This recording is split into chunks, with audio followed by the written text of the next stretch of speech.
Hi, everybody. I'm Sean Schmidt. I'm with Bayada Hospice, and we're here today to talk about hospice, facts, and myths.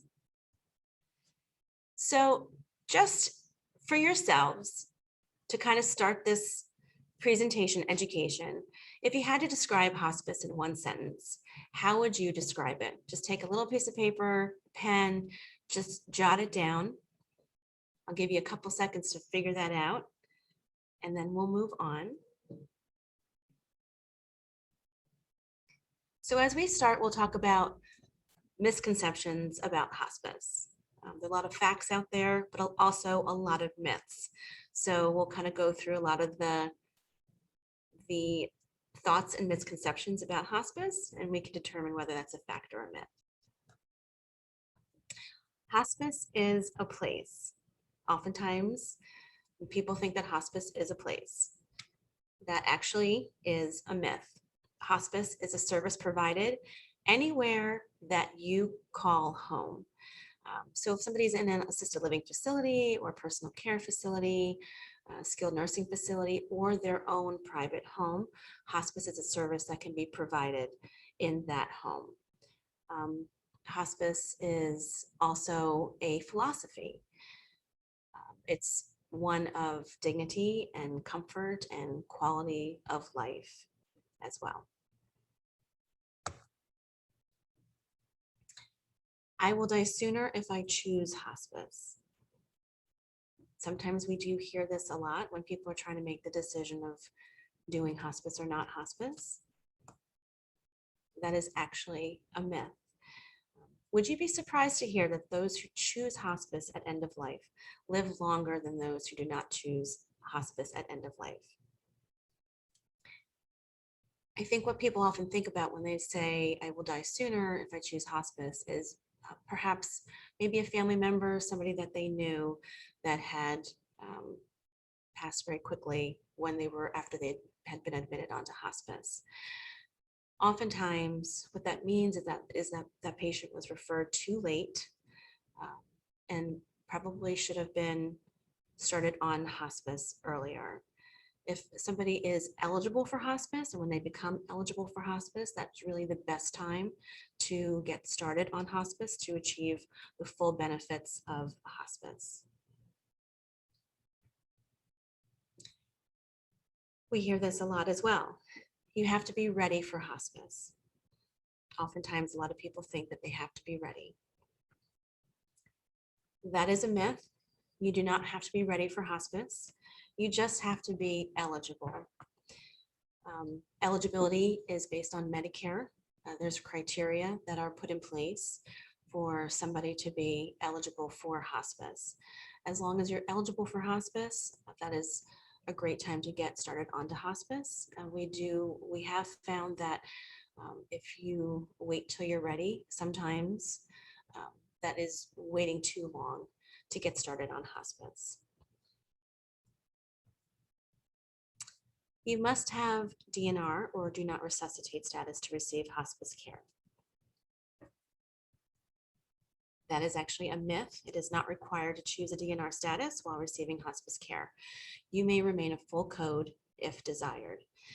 And as you start hospice and you choose to remain full code, our staff will work with each patient individually to make those decisions, especially as it pertains to end of life wishes, and if they kind of more educate as well on what CPR looks like for an end of life patient who is elderly or fragile, and how that can impact a patient receiving CPR. So a lot of education will happen there, and obviously open, honest communication with our staff as well. Hospice is overwhelming. Too many people in my home. Sometimes we do hear this. This is actually a myth. You remain in control of your care plan. So every patient that's on hospice service gets an individualized care plan. And there are Medicare requirements. So Medicare does require that a nurse visits a patient once every 2 weeks. So there is that requirement. So if a patient really is feeling that their preferences are to have a limited staff in their home, we certainly can work with those preferences and keep things at a minimum if that's their wishes. But then there are other patients who really want to take advantage of and utilize all of the maximum benefits that hospice does offer. And that would include not only the nursing staff, but the home health aide, social worker, spiritual counselor, music therapy, volunteers, a whole slew of team members that really make and help to make the hospice experience the best it possibly can be. Hospice means giving up hope. That is a myth. The facts about hospice prove otherwise. Um, there are wonderful outcomes about hospice and patients being on hospice, showing that patients on average live an additional 21 days longer with hospice care, especially if they get referred and admitted onto hospice sooner rather than later. And that actually is even, the outcomes are even better for patients who are heart disease patients who have on average an additional 80 days.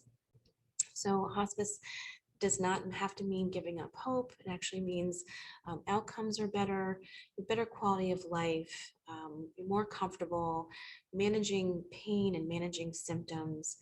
And really, hospice is a treatment option. So it's not giving up hope, you're giving a treatment option. And it really is the highest level of care that you can receive in your home. When you choose hospice, you no longer have the option to go to the hospital. We often hear this as well. This is a myth. A hospice recipient always has the right or option to revoke services or seek aggressive treatment.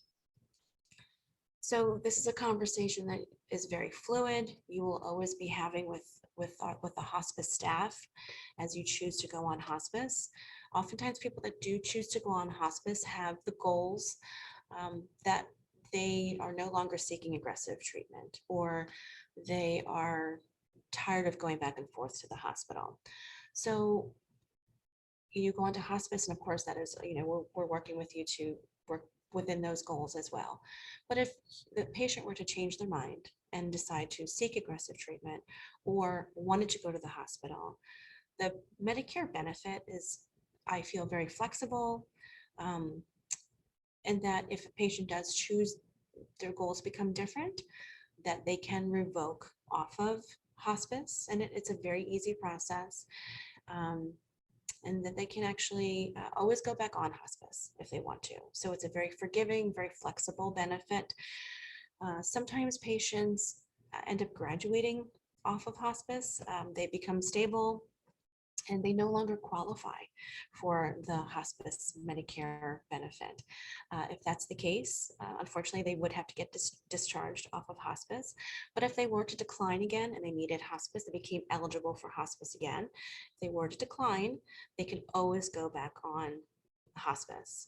And it's a unlimited benefit. So there's no penalty for going off of hospice. There's no penalty for going on, off, and then back on again. I think it's very flexible and very, very forgiving with patients. Hospice is a gift. We do hear this quite a bit. It's actually a myth. By definition, a gift is free with no expectation for something in return. Whereas with hospice, this is a Medicare benefit. This is a benefit that everybody is entitled to receive. You've earned this benefit from the first day you begin working. You are earning this benefit for when you need it most. It is a benefit that you get a lot of things are included with it, and not only the team, but you're getting equipment and medications and supplies and music therapy. There's so much that is covered under this benefit. Oftentimes, I think that we hear that hospice is a gift because the people that do experience hospice, whether it's the patient or the families, feel that the care that they receive is a gift because the staff are just so compassionate and work with the families and work with the patients so much that they, once you start receiving hospice, you're not sure, especially families are not sure how they would have coped or managed everything without having the hospice staff right there with them to hold their hand through everything. So I think oftentimes we hear hospice as a gift because of when they finally experience it, how wonderful it is. But truly, it's something that we all earn, and we all have the right to take advantage of the benefit. We always hear this as well: I'll be over medicated if I choose hospice. This is a myth. Everyone has different medical needs, therefore medications and dosages are determined and ordered based on several factors. So every patient has an RN case manager who's going to be doing the patient assessment. No drugs can be administered without a physician's order. So a physician actually has to order this medication, and it has to approve any dosage adjustments. And of course, the RN case manager is the one that would be giving those recommendations. We do provide, our hospice does provide an emergency kit of comfort medications just in case a crisis were to occur. And sometimes if something were to occur and it's off hours, like a weekend or a night, and the pharmacy isn't open, we always like to have something set aside for families just in case it is something that's needed. Once on hospice, you can no longer see your primary physician or access your veteran benefits. This is a myth. Patients can choose to have their primary care physician or PCP follow them as the attendee while they're on hospice, or even a specialty physician. Now, this is really the PCP, the primary care physician's preference. Sometimes primary care physicians will choose not to follow or be the attendee for a hospice patient, only because that it's just their personal choice. But sometimes they will make that choice, especially if a patient has been with them for a long time and they want to continue to follow them. That will be the PCPs at their discretion. And you can, as far as veteran benefits, the veterans can still have their veteran physician follow them as well. And as we're talking about veteran benefits, each of our Bayada hospices have a high level of we honor veteran programs, which mean that our staff is really trained not only with psychosocial needs for veterans, but also do a lot of celebratory events for our veterans, as far as pinnings and other type of celebrations to honor our veterans. Hospice is expensive. This is a myth. Hospice is covered 100% under the Medicare benefit. And again, we talked a little bit before about what is included under the hospice benefit. And so such things as your equipment, supplies, medications that have to do with the hospice diagnosis, or pain or symptom management medications would be covered. Of course, the visits by the whole hospice team, the interdisciplinary team. So that would be social workers, nurses, the home health aides, spiritual counselors, music therapists. They're all part of the team. So it is 100% covered under the benefit. So with all of that information, just kind of circling back, and I hope we kind of busted some of the myths of what hospice is and is not, maybe kind of cleared up some misconceptions about what we think hospice is. So circling back, kind of we started talking about if you had to describe hospice in one sentence, how would you describe it?